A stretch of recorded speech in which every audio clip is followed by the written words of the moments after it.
Death crept into the Barry household disguised as care, delivered by the very woman sworn to heal. How could a devoted mother and trained nurse turn her own home into a silent chamber of poison? What secret pressure pushed Elizabeth Barry across the boundary between compassion and cruelty? Stay with this story, and you'll uncover the chilling truth buried beneath her calm exterior. Elizabeth Barry's story begins in the soot-blackened streets of Oldham, a place where poverty clung to the brickwork, and every family lived on the edge of collapse. She grew up watching people vanish into the mills at dawn and limp home long after dusk, their wages barely enough to keep hunger from the door. In this world, sickness was constant, medicine was scarce, and a nurse, even one with limited training, carried a quiet power. Elizabeth understood that power early. She learned how remedies worked, how symptoms changed, and how easily a healer could become something else entirely if desperation demanded it. By the time she became a young mother, responsibility pressed down on her like a physical weight. Her daughter Edith was frail, prone to fevers that frightened the neighbors, and Elizabeth's mother relied heavily on her income. Their cramped rooms were a daily reminder of how one misstep could plunge the family into ruin. Elizabeth's nursing shifts were irregular, her wages inconsistent, and the constant financial strain became an unspoken threat woven into every decision she made. To outsiders, she appeared capable and composed, but beneath that surface simmered frustration, exhaustion, and a determination to maintain control at any cost. The first sign that something was wrong came on a cold evening when Edith complained of a burning throat. Elizabeth, calm as always, prepared tea, a common household comfort. But the child's reaction was immediate and terrifying. She winced, choked, and tried to swallow through mounting pain. Elizabeth insisted it was nothing more than an ordinary illness, yet the symptoms grew stranger as the hours passed. Edith's voice became hoarse, her breathing shallow, and her small frame trembled as though something corrosive was working its way through her body. When neighbors visited the next morning, the air in the house felt wrong. Edith lay silently in bed, her skin pallid, her eyes dulled by suffering. Elizabeth hovered close, offering explanations that sounded increasingly rehearsed. The local doctor, summoned far too late, examined the child and felt a cold suspicion settle in his gut. The burning sensation, the rapid decline, the internal inflammation, it mimicked the effects of a substance he knew all too well. Something used in mills, in cleaning agents, in places where caution was a necessity. Carbolic acid. He asked Elizabeth simple questions. Her answers were smooth, practiced, almost eager to appear cooperative. But the doctor saw the gaps, the inconsistencies, the way her gaze flicked away at key moments. He ordered an immediate inquest, a decision that startled the neighborhood. Rumors spread quickly. A nurse being questioned over the death of her own daughter was too shocking to ignore. People recalled the odd moments they had dismissed before. Elizabeth's tense manner, the strange illnesses in her home, the uneasy feeling that lingered after visits. At the inquest, the doctor described Edith's injuries in chilling detail. Witnesses confirmed Elizabeth had brewed tea that night. A chemist testified that carbolic acid, when mixed into a warm liquid, would leave little scent but inflict catastrophic internal burns. The facts aligned in a way it was impossible to explain away. Elizabeth remained composed, insisting on innocence, but a subtle shift occurred in the room. The sense that they were no longer discussing a tragic accident, but the unveiling of something darker. As proceedings intensified, investigators uncovered another disturbing thread. Elizabeth's husband had died under unusual circumstances, his symptoms eerily similar to Edith's. Suddenly, the narrative expanded, drawing a line between two deaths that now seemed connected by more than coincidence. What had once looked like misfortune began to take the shape of deliberate intent. And as the walls closed in, a question echoed through Oldham. What would drive a woman trained to heal to embrace the tools of poison? If you're drawn into this unraveling mystery, subscribe and tell me, what do you think lies at the core of Elizabeth's motive, desperation, or something colder? The deeper investigators pushed into Elizabeth Barry's past, the more they realized her life had been shaped by a constant, quiet erosion.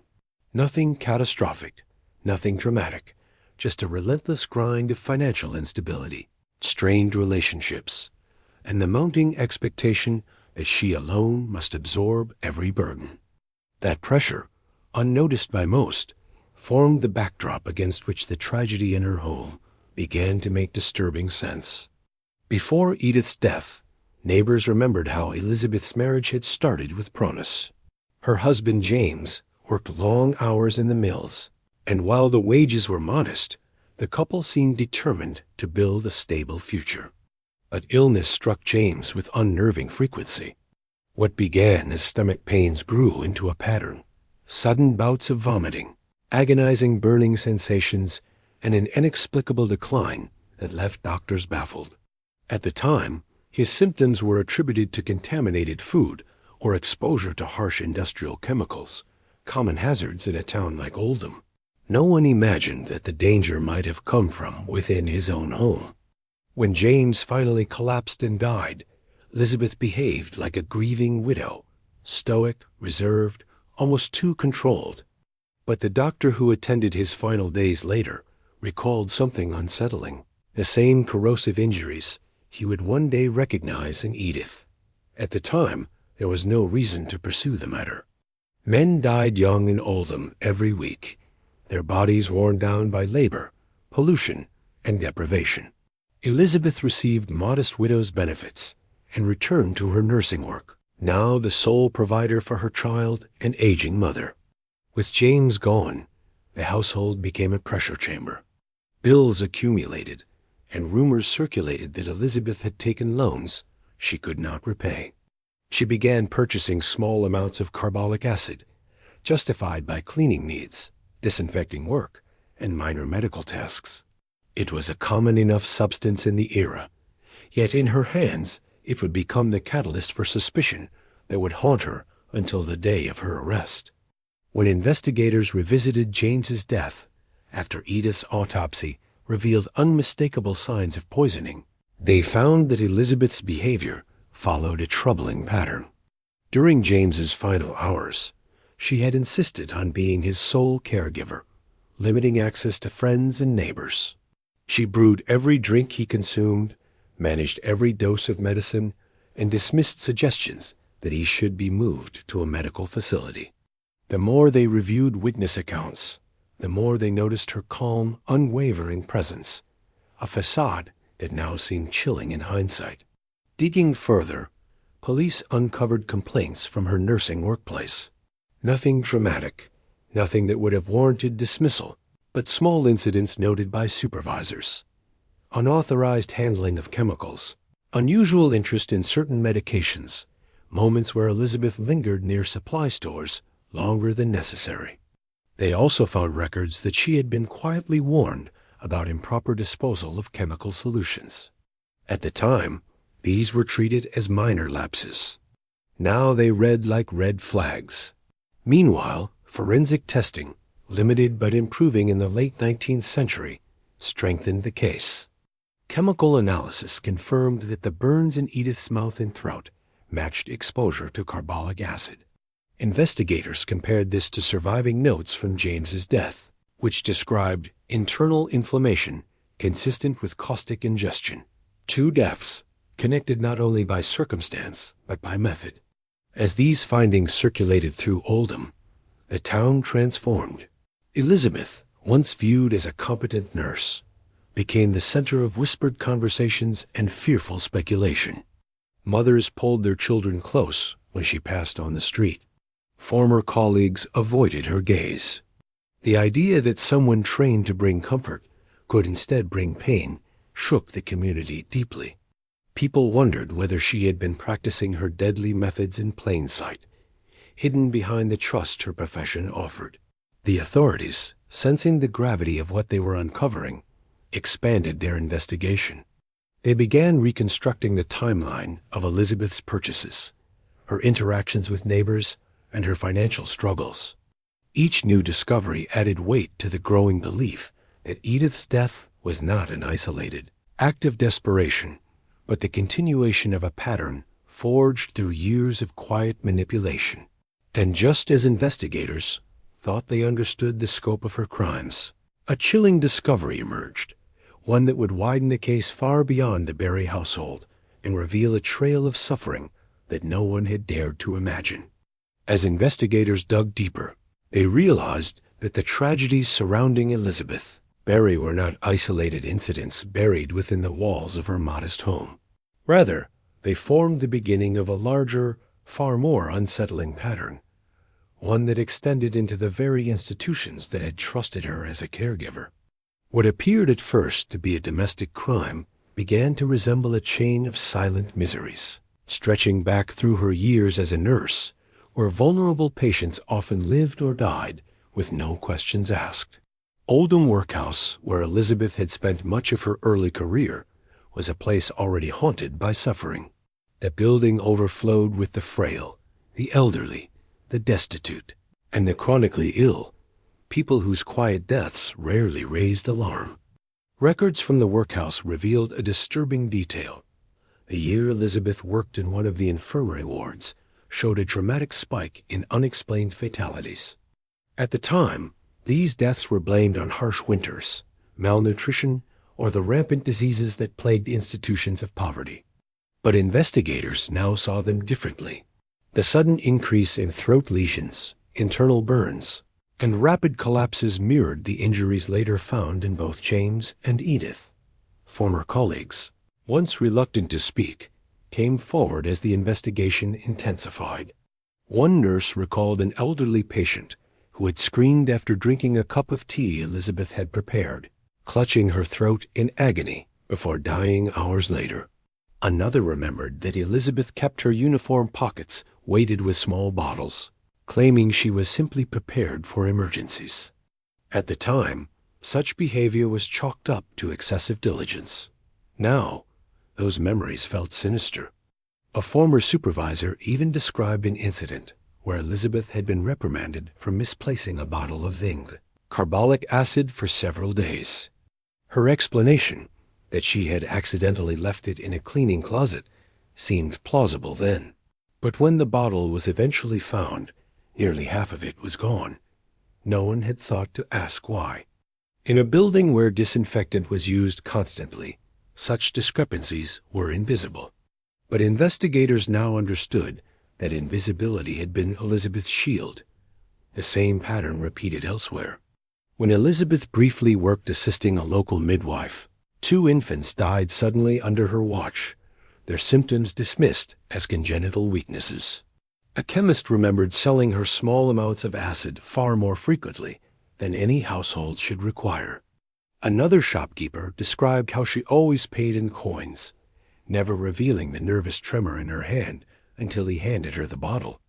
These fragments, insignificant on their own, now locked together into a chilling mosaic. The motive remained elusive.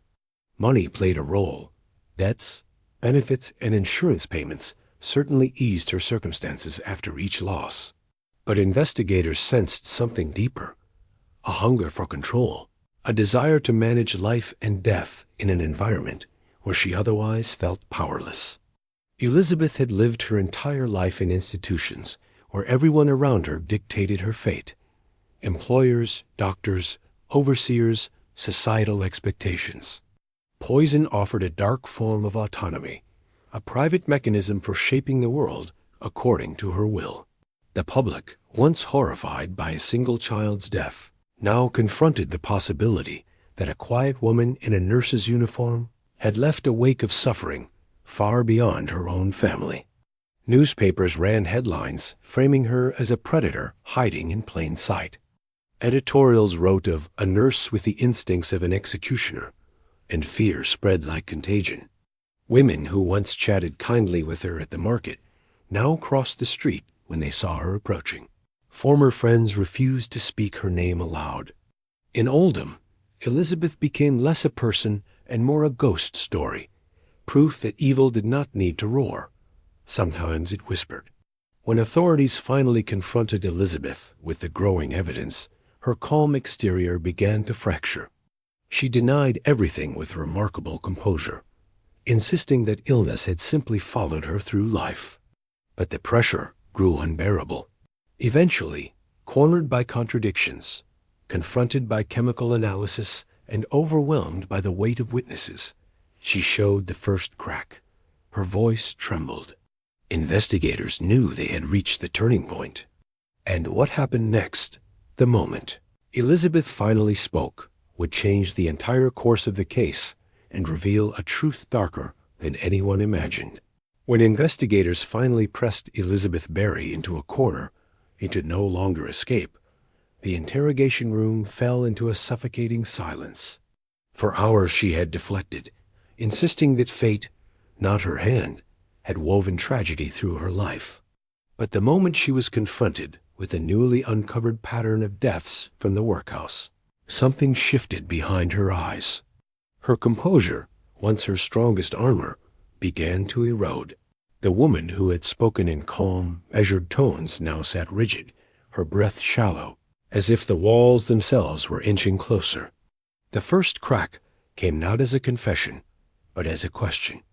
"If I had done it," she whispered, "why would I have stayed?" It was a defensive riddle, an attempt to reclaim control, yet her voice betrayed what her words tried to hide. Investigators remained silent, letting the weight of the room settle. Elizabeth's hands trembled, and she folded them tightly in her lap, as though trying to hold herself together. Minutes passed before she spoke again, this time with bitterness, sharp enough to cut through the gloom. "You don't understand what it's like," she said. "You don't understand what people expect, what they demand, what they take." The statement struck the room like a match in a dry field. It wasn't an admission, not yet, but it revealed something the investigators had suspected. Elizabeth perceived herself not as a predator, but as a victim of relentless, unseen forces. When they gently pressed her about James, asking whether she had ever wished for an end to her burdens, she flinched. Her jaw clenched. Her gaze fell to the floor. She spoke in fragmented sentences about long nights caring for a sick husband, about bills that piled higher than hope, about the crushing pressure of being the sole provider. Then she added, almost inaudibly, "Sometimes people leave you no choice." Those 6 words sent a shiver through everyone in the room. It was not the confession they needed, but it was the closest thing to an admission of state of mind, a window into the cold logic she had wrapped around her actions. Investigators pushed further, asking about Edith. For the first time, Elizabeth's mask slipped completely. Her eyes filled with a raw, conflicted anguish, the kind that teeters between grief and guilt. She spoke of Edith's frailty, of her constant illnesses, of nights spent terrified the child might not survive into adulthood. "She suffered," Elizabeth murmured. "No child should suffer like that." One of the investigators leaned forward. "Did you end her suffering?" he asked. The question hung in the air like a suspended blade. Elizabeth didn't answer. She didn't have to. Her silence was thick with implication, a quiet acknowledgement that her love had twisted into something unrecognizable, a justification forged from desperation, fear, and control. When the official confession finally came hours later, it was not a sweeping admission of guilt, nor a clear recounting of events. Instead, Elizabeth delivered a chillingly clinical statement. She admitted to administering the tea that killed Edith, but described her actions as a mercy, insisting that the child was doomed to a life of pain. She denied harming the elderly patients at the workhouse, calling those accusations stories invented by people who never liked me. As for James, she neither confirmed nor denied poisoning him. She simply said, "His suffering ended." That's all. Her confession, fragmented as it was, broke the case open. Prosecutors immediately prepared charges, focusing on the clearest and most provable death. Edith's. The town erupted. Newspapers splashed her words across front pages, portraying her as a woman who mistook murder for compassion, a nurse whose empathy had warped into cruelty. But the reaction was not unanimous. Some readers wondered whether a life of poverty, isolation, and emotional strain had fractured her mind. Others insisted she was calculating from the beginning, using her profession as a cloak for her darkest impulses. Inside her cell, Elizabeth wrote letters, dozens of them, attempting to reshape the narrative. She claimed that doctors had misunderstood the evidence, that the workhouse deaths were coincidences, that Edith's death was a tragic medical mistake amplified by hysteria. She addressed one letter to her mother, begging her to believe in her innocence. Another, written to no one in particular, spoke of feeling hunted, misunderstood, and condemned before the truth could breathe. But the truth had already begun taking form, shaped not just by evidence, but by the collective judgment of a community betrayed. And as her trial loomed, the stage was set for a public reckoning in which every word, every gesture, and every tear, whether real or rehearsed, would determine her fate. The courthouse filled long before the trial began. People squeezed into wooden benches, breath held tight, eager to witness the moment Elizabeth Barry would finally face the consequences of her actions.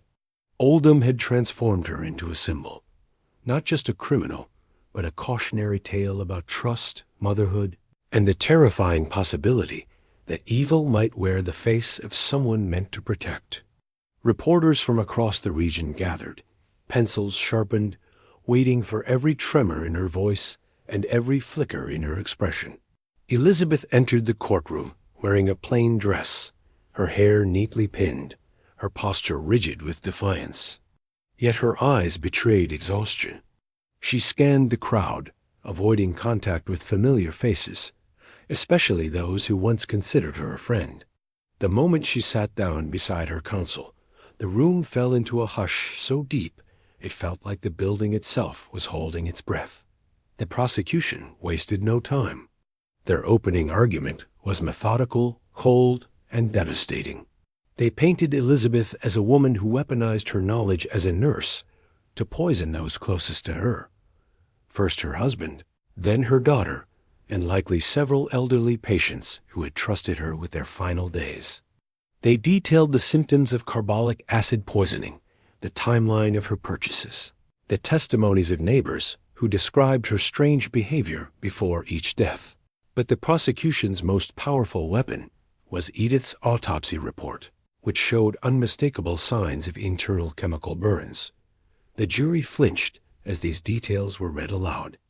The defense attempted a different strategy. They argued that Elizabeth was overwhelmed, isolated, and misunderstood. They suggested that Edith had been chronically ill and might have ingested the substance accidentally. They hinted that James's death could be attributed to industrial contamination, not poison. They even suggested that colleagues at the workhouse exaggerated their memories to protect their own reputations. But as each witness testified, the weight of evidence grew heavier, layered and relentless, like sediment forming a mountain. One of the most emotional moments came when the doctor who treated Edith took the stand. He recounted the child's agony, the way she struggled to breathe, and the look of horror on her face when she tried to swallow.